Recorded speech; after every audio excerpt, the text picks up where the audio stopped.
माँ की दौलत। दिल को छू लेने वाली कहानी। एक गांव में श्याम नाम का एक गृहस्थ रहता था। उसकी पत्नी का नाम गंगा था। उनको 2 बेटे और 2 बेटियां थीं।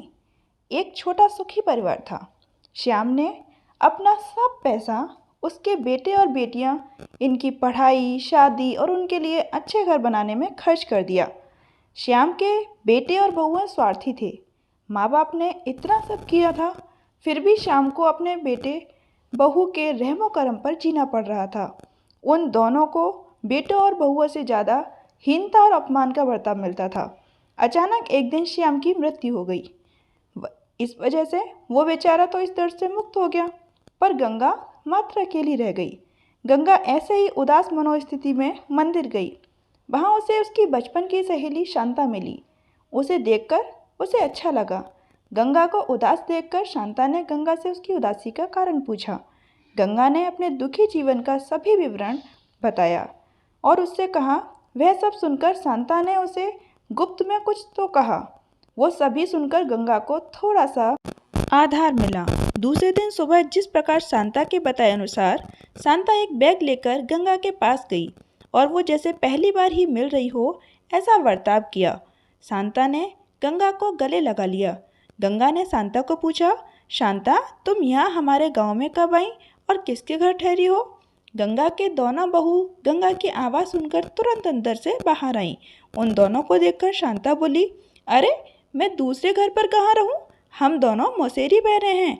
सगी बहनों से ज़्यादा अटूट रिश्ता है। मुझे जीजाजी गुजर गए मालूम पड़ा, इसलिए मैं तुम्हें मिलने के लिए और भेंट देने के लिए आई हूँ। पहले दिन तय किए अनुसार गंगा बोली, शांता तुम मुझे मिलने के लिए आई, यह सुनकर अच्छा लगा, पर तुम मुझे भेंट देने के लिए कुछ लाई हो, उसका अर्थ मुझे समझ नहीं आया।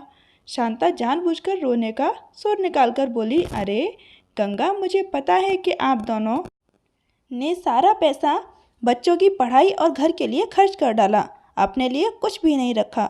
यह सब ठीक है क्योंकि आपके बेटे और बहुएं सभी अच्छे हैं, इसलिए वह तुमसे प्यार से बर्ताव करते हैं, तुम्हें अच्छे से संभालते हैं, इसका मुझे पूरा भरोसा है।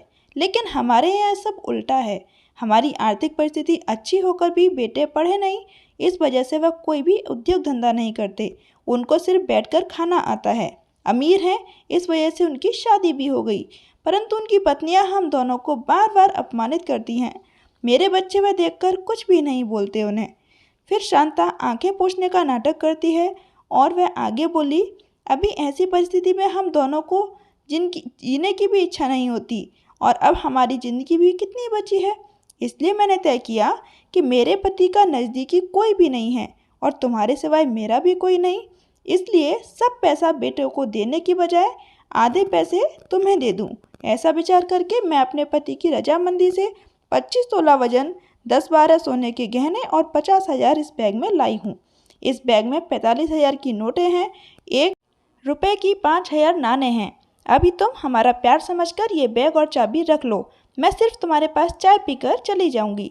शांता का यह बोलना सुनकर सास की बहन कोई सामान्य औरत नहीं है, बल्कि बहुत अमीर औरत है और धन तिजोरी साथ लाई है। ऐसा विचार करके गंगा की बड़ी बहू प्यार का नाटक करके उनको बोली, क्या मौसी आप इतनी जल्दी क्यों जा रही हो? रहो हमारे घर 2-4 दिन। आपके बेटे और बहू नई पीढ़ी के हैं, इस वजह से आप उनकी तरफ ध्यान मत दीजिए। आप दोनों पति पत्नी ने आपका जीवन यशस्वी किया है, वैसे भी हमें उसी बारे में मार्गदर्शन दिया तो अच्छा होगा और कैसे जीवन जीना है हमें भी समझ आ जाएगा। तभी शांता उसे बोली, मेरे पति के दोस्त आज प्लेन से रात को 12 बजे हमारे घर आने वाले हैं, इस वजह से मुझे जाना होगा। हर एक मनुष्य की ज़िंदगी में ऐसा प्रसंग आता ही है जिसकी वजह से उसकी आंखें खुलती हैं और वह मनुष्य समझदार होगा तो मार्ग दिखता है। ऐसा बोलकर शांता चाय पीकर वहाँ से चली गई। शांता के जाने के बाद गंगा के दोनों बेटे और बहुएं उससे बहुत अच्छा बर्ताव करने लगे, बहुत प्यार और देखभाल करने लगे।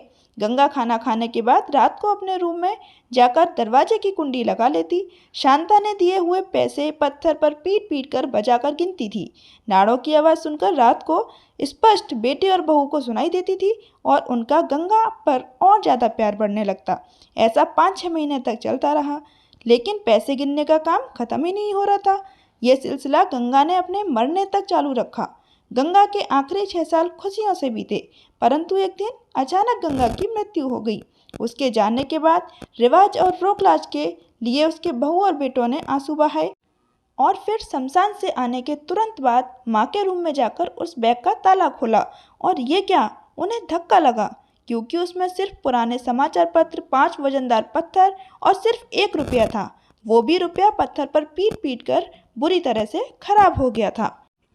तो दोस्तों, ये मिला गंगा के बेटे और बहुओं को उनके कर्मों का फल, उनके लालच का फल।